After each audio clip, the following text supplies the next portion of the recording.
नमस्कार, सत्यदर्शन न्यूज मध्ये आपले स्वागत आहे. मी पायल शहा. एक नजर टाकूया आजच्या ठळक घडामोडीवर.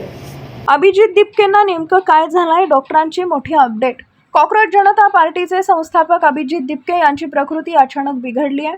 शनिवारी अभिजित दिपके हे छत्रपती संभाजीनगरमधील आपल्या निवासस्थानी पार्किंगमध्ये आपल्या समर्थकांसोबत संवाद साधत असताना त्यांना अचानक त्रास जाणवू लागला. मळमळ आणि उलट्यांचा त्रास सुरू झाला. त्यांचा बीपी देखील लो झाला. त्यानंतर तातडीनं डॉक्टरांना बोलवण्यात आले. समोर आलेल्या माहितीनुसार अभिजित दिपके हा सकाळी 11:45 त्यांना भेटण्यासाठी आलेल्या समर्थकांसोबत बोलत होते. याचवेळी त्यांना अचानक घबराट जाणवू लागली, मळमळ होऊ लागली. त्रास जाणवत असल्यानं ते कोणाशीही न बोलता तसेच घरात निघून गेले. त्यानंतर त्यांचे वडील भगवान दिपके यांनी घरीच डॉक्टरांना बोलवले.